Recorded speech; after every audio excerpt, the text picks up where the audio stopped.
All right, it is lights out and away we go once again because it is Tuesday and this is Front Stretch. Welcome to the Pit Straight.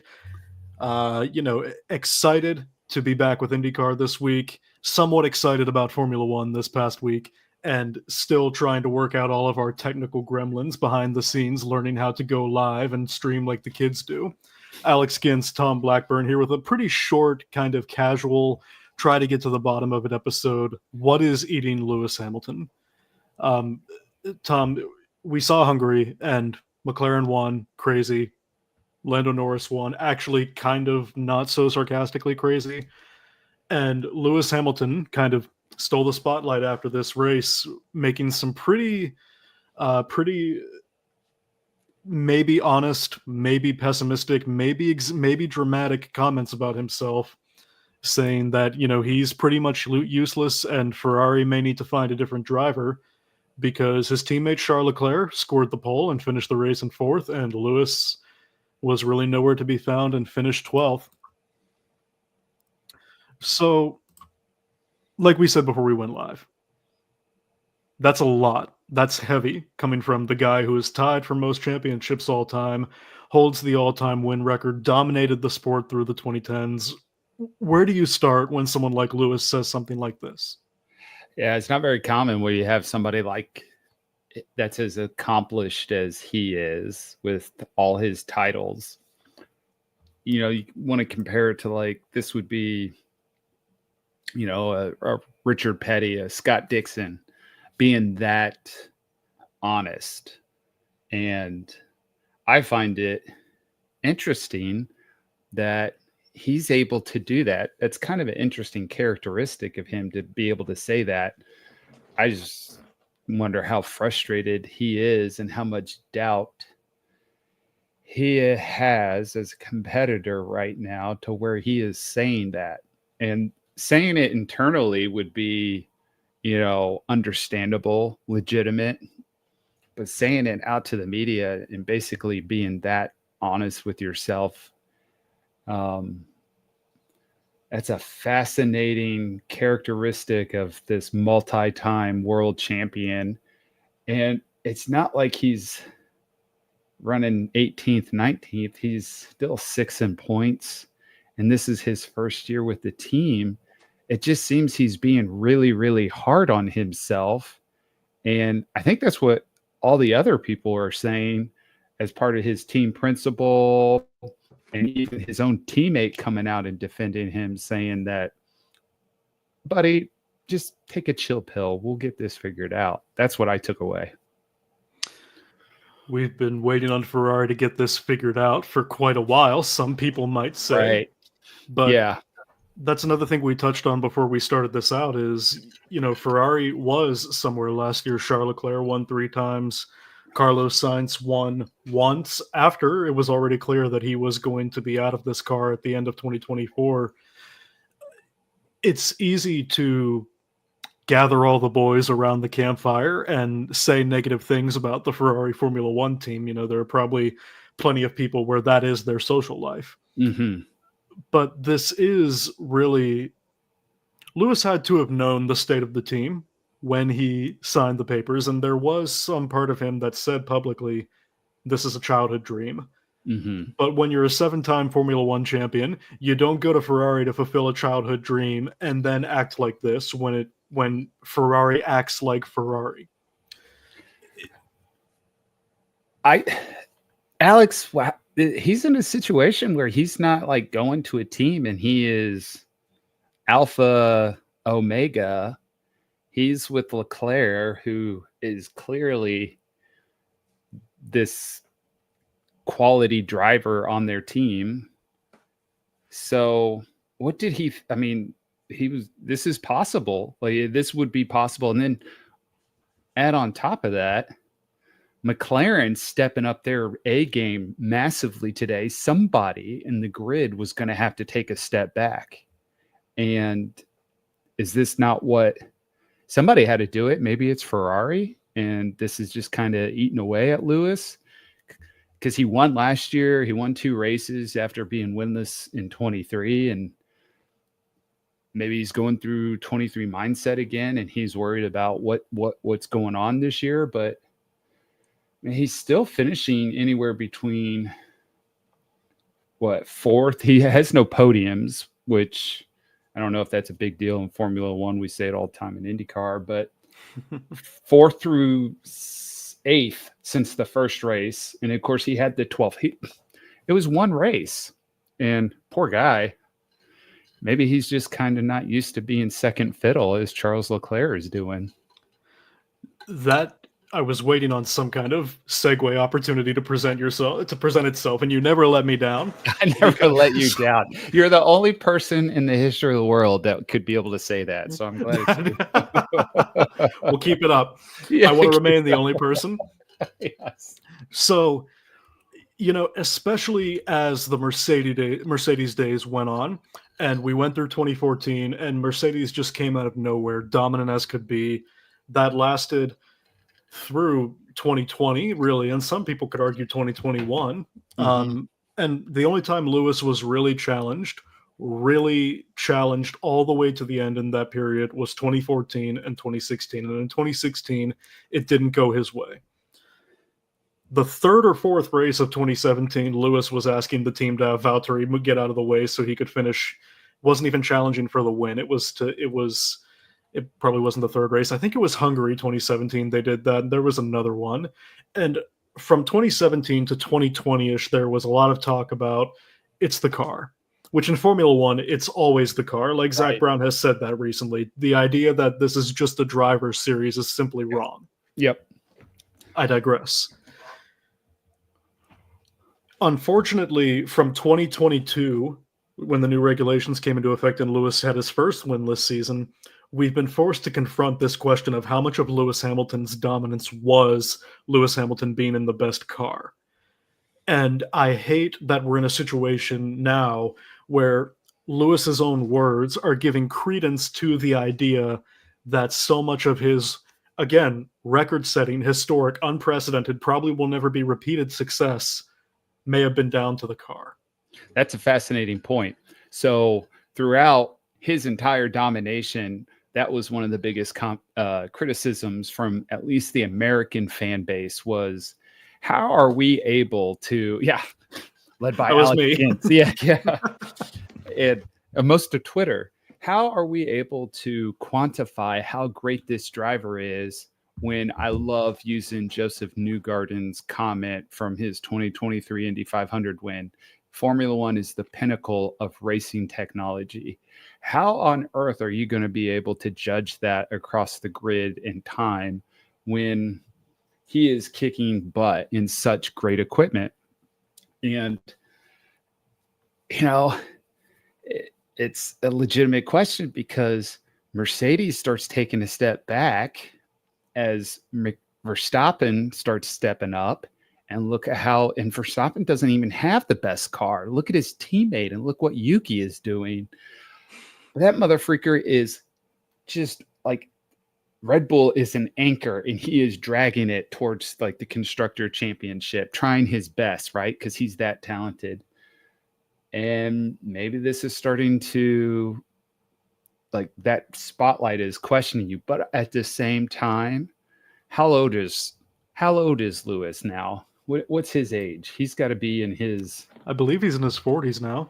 See, that at that point Quick, in Formula One, that's 40 years old. You're right. There we go. He's 40 years old. I mean, let's give the guy like credit for like winning 2 races last year at 39. Like, this isn't usually what happens. These young guys are coming in all the time. So maybe he's just getting old and this is it. This could be time for him to start, thinking about what his retirement plans are going to be on his 6 yachts, cruising the 7 seas. I don't know. Right. Formula One for all of recent memory has been a sport where teams and drivers pair up, and it's usually not a team and 2 drivers. When was the last time that a team produced a very dominant car that was controlled and tamed by both of its drivers. I mean, I suppose during the Schumacher Barrichello years at Ferrari, you could say that. Would be Rosberg too, wouldn't it? When Rosberg won the championship over Lewis. You know, you kind of undermined my whole point right there. That's actually a good. That's actually a good I'm not catch. even a Formula One guy. because Blackburn, I was on my way back to 1989 McLaren. Okay. Hey, you know what, Alex? Let's just go ahead. Nobody's watching. Just go ahead and just make your. I'm glad you stopped me before I because once I got to 2003, I was probably just going to finish the trip. Well, it's not your fault. Rosberg retiring right after he did that kind of just made that like a one-hit wonder, it seemed like, right? So you really, yeah, that's how I feel. That's why another fantastic segue, because the guy I was on my way to replaced Rosberg in that Mercedes. And Valtteri Bottas came through and won in his debut season with Mercedes. I think he went winless in 2018, and he came back in 2019 and was performing to the car's standard up until he left Mercedes at the end of 2021. But nobody would say that he was as good of a driver in that Mercedes as Lewis Hamilton was. Mm-hmm. And in 2020, Lewis Hamilton gets COVID at Bahrain, and George Russell steps in and nearly wins the race. Right. And there's no shortage of people who believe that Mercedes sabotaged that pit stop for whatever reason. I won't get into that. Yeah. But my point, I'm digressing again. This is an era of the sport where drivers pair up with teams, and then there's another driver who just happens to drive there. Mm-hmm. The Red Bull is clearly built for Verstappen. I would say the Mercedes through the 2010s was clearly built for Hamilton. The Red Bull in the early 2010s was clearly built for Sebastian Vettel. Yeah. Are these Ferraris, do you think, being built for Charles Leclerc? I think so, since he's been there the longest. Now, the thing is what do these drivers need? Like, did they bring Lewis over? Now, does the driver able to adjust to another car? And I kind of think of, do you remember like back in Ayrton Senna's last couple of years, he moved over to a new team. I'm not a history guy on it. The year he died was his first year with Williams. He had such trouble with, was it the traction control or the active steering? He had something that he couldn't get his handles on very well. It was actually really convenient, since we're talking about Verstappen. It was the weight transfer in the car. Yeah. He would say that it would refuse to turn in, and I might be paraphrasing, and there are two people watching, so hopefully one of them will bear me in the comments. The car would not turn in, and by the time he could crank it to turn in, it was oversteering. Yeah. And so all those races in 94 right? kicks out.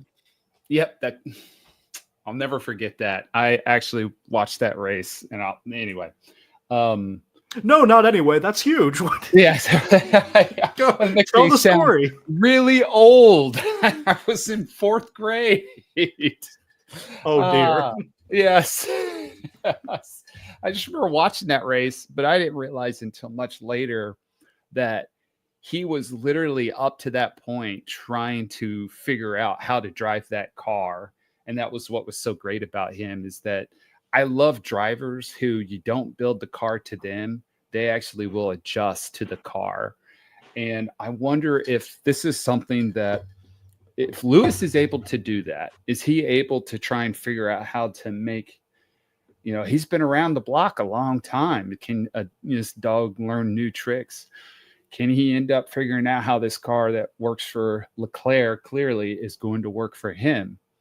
And if he wants to continue to compete, and find some sort of satisfaction, he's going to have to figure that out, because does F1 did the teams end up even working 2 different setups and everything for 2 different drivers? Like, it seems to be working for McLaren, so I don't know. It's possible you can get 2 drivers that are really, really good.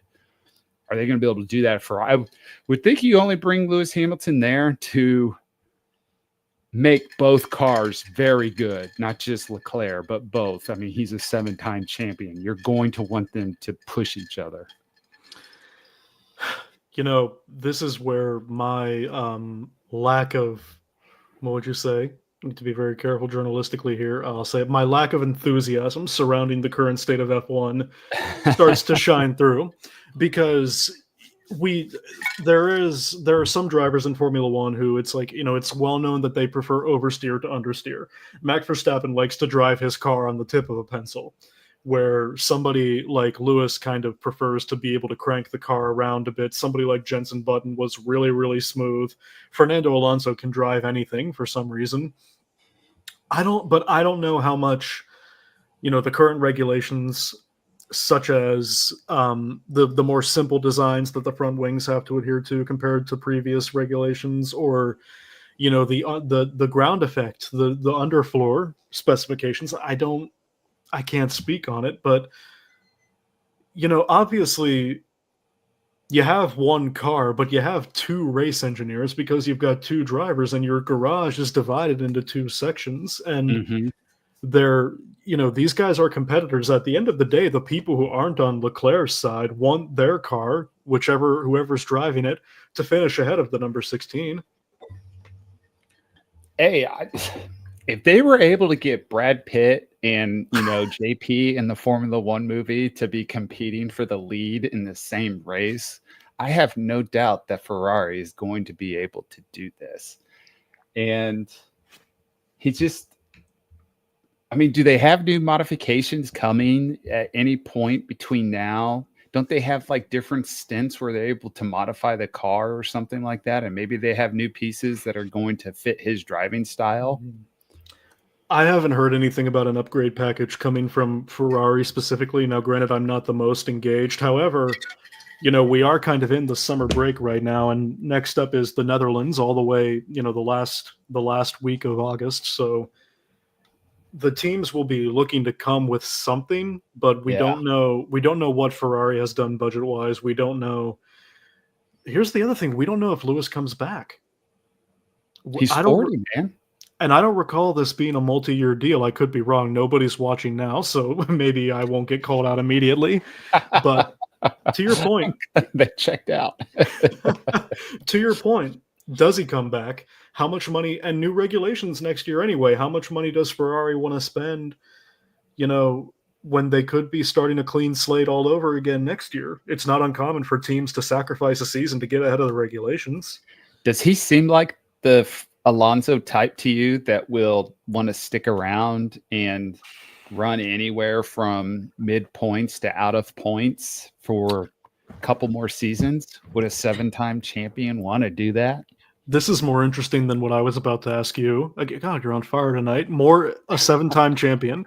Operative phrase there. Nobody would argue that Lewis Hamilton has underachieved. Many people would argue that he has overachieved. I think, except maybe a few very, very, very, very spiteful people in Europe, Central Europe, would say that Fernando Alonso has not statistically achieved what he should have as a driver. 2-time champion when Renault was running well, but he drove the 2014 Ferrari, for example. Have you ever watched onboard footage of him driving that car? It's the most terrifying thing anybody's ever seen. He moves to McLaren right as they go down the drain, and then he moves to Alpine, and they don't really perform as they should. He moves to Aston Martin and kind of drags the team up a bit. He does a little bit, yeah. But I think if I'm Fernando Alonso, I've achieved a lot and my ability is widely recognized, but I don't think Fernando Alonso feels like circumstance has been fair to him at all. So I think he has that kind of almost spiteful, in a good way, drive to go until he drops. Keep going, yeah. Okay. Yeah. And especially with Adrian Newey coming over, that Aston Martin should be absolutely deadly next year. So so maybe that bucket is more filled with Lewis, because if you obviously we're talking Fernando has 2 championships, so he's up there in the record books.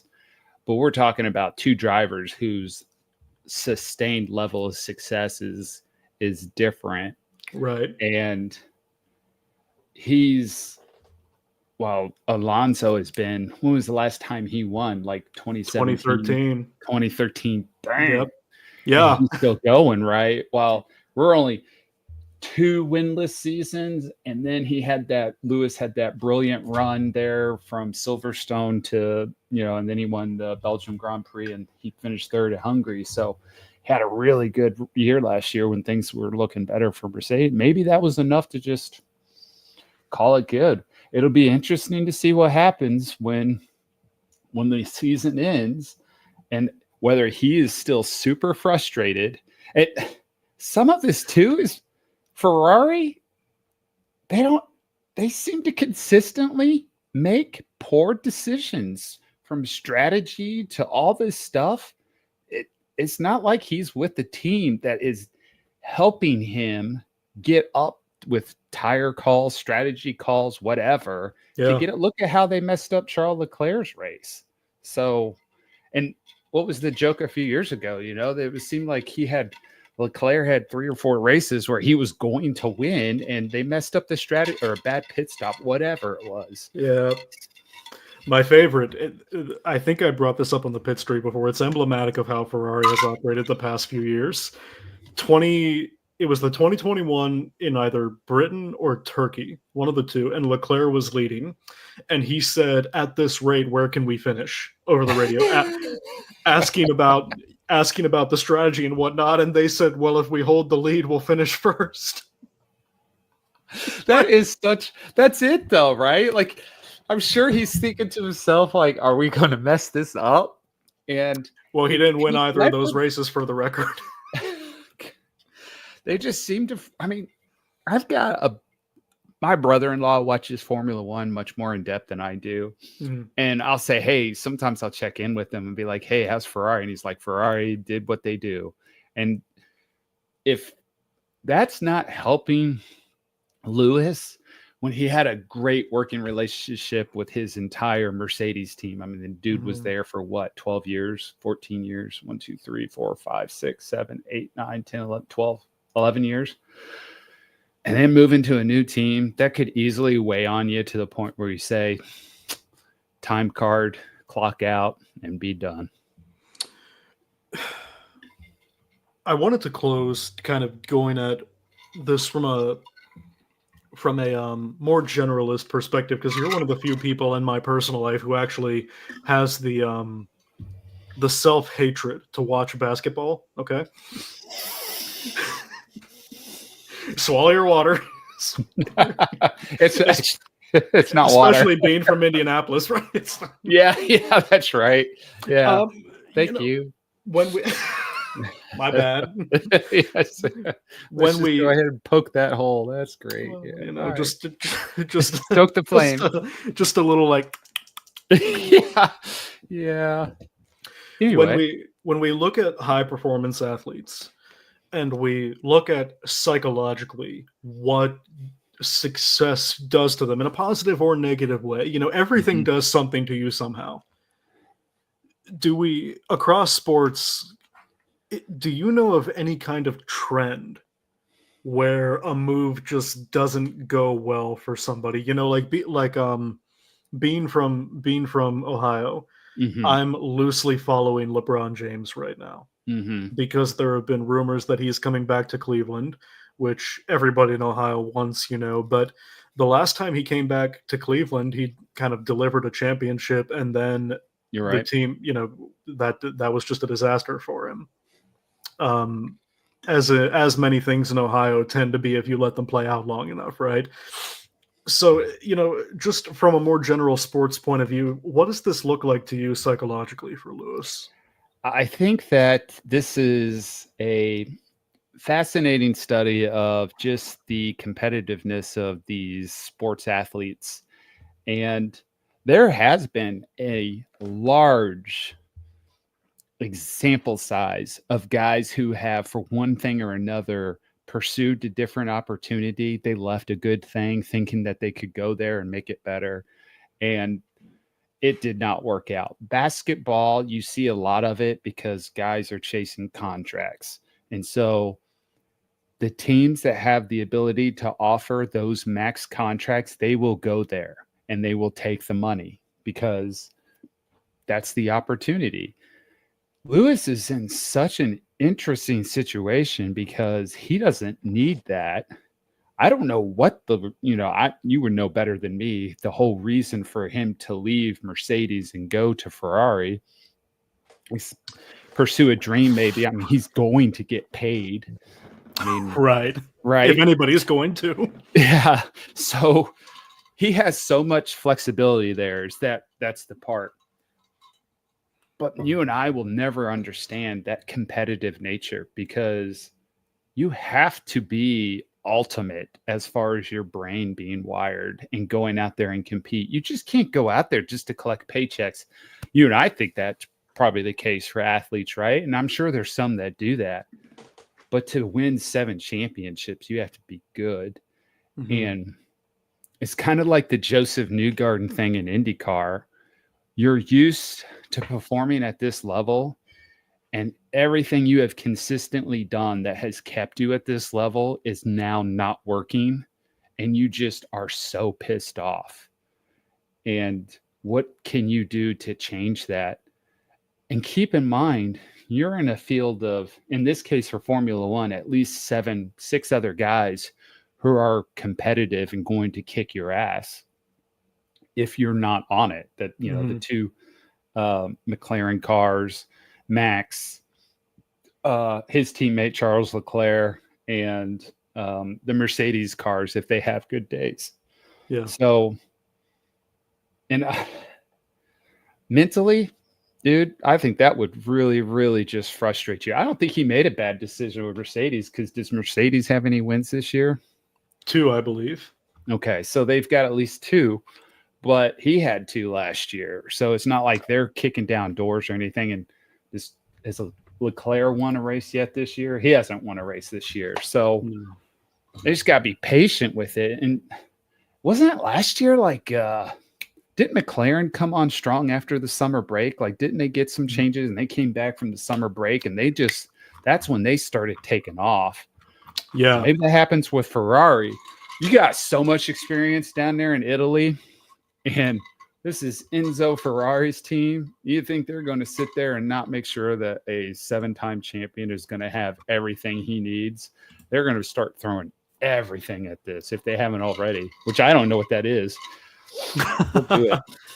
I don't know what you do with that. Like, I don't know. It's interesting. Yeah. It's I think we said last year after Britain, like, Lewis, this deal was announced before the 2024 season started. I remember being at Costco like on January 20th or something like that, going, am I gonna have to use personal time and go home and write this article? And did you, by the way, have to use personal time? No, I filled it out because we were gearing up for inventory because Costco does their inventory in January and July. Good job. I know, right? Team player. I hope your boss was listening to this. Like, what this guy is like doing? He was texting on the clock, But that's all to say that what happened at the time that Lewis made this decision, Mercedes was not, doing well at all. And the 2 wins that they got last year were kind of unexpected. And Lewis didn't win the second one on track, bear in mind. Russell raced too hard, drove too fast or something like that. And I guess the theory was that his tires wore down so much they put the car under weight. But where I'm going with this is Russell has 1 win this year. I was wrong. And if Andrea Kimi Antonelli, I guess we just call him Kimi Antonelli now, didn't have the DNFs he has, he could be in striking range of Lewis in the championship. And I say all that to say that I don't think Mercedes thinks that they've lost in this deal so far. They've got a clear generational talent that they just need to give time to work out the kinks. And then that generational talent is the teammate to George Russell. Yeah. Isn't that interesting that they did something? They let Lewis go so they could let basically George Russell become a driver, like top A driver for them by letting the 7-time champion go, which I guess that has to happen at some point, right? Like, I mean, Michael Schumacher at one time had to leave Ferrari, right? So this is like what happens as you get old and everything like that. And then bring in the other guy. But yeah, I mean, it's just the facts of life, man. Sometimes these guys get old, they got to move on, but it's not, they're not really blowing the doors off like Mercedes. They're just kind of continuing to doing what they're doing. Right. And Ferrari at some point hopefully steps up and is able to compete. We've gone for a half hour now, so I'd say we did better at this than we thought we were going to. I think so too. Like I think you were coming in with a little bit of, you thinking that this was going to be. Oh no, have I lost you? Oh, you're so frozen right now. I hope this doesn't play out on the live stream. It's probably going to play out on the live stream.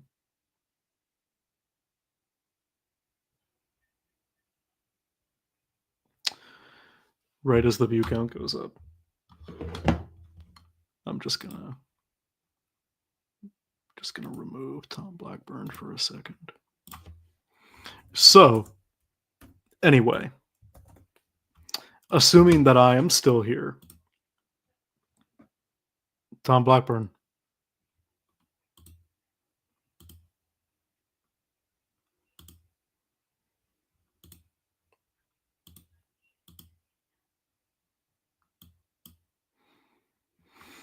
What can you do?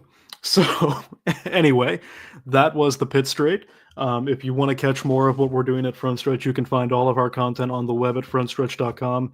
You can find us on Twitter at Front Stretch with Open Wheel content at FS Open Wheel. You can find us on YouTube under the names Front Stretch and Front Stretch Open Wheel, as well as Front Stretch Grassroots and Front Stretch Plus. You can follow us on Facebook at Front Stretch and on Instagram at frontstretch.com, DOTCOM. And if you want to find me on the internet, you can find me on Twitter at Alex Gintz1 and Tom Blackburn at Tom Blackburn42. That is it for this episode of the Pit Straight. Thanks for checking in, and we will be back next Tuesday to break down the NTT IndyCar Series Grand Prix of Portland, and not long after that, it'll be time to head to Milwaukee for the NTT IndyCar Series, and the last weekend of August, we will close out with the IndyCar Series in Nashville and the Formula One Grand Prix of the Netherlands.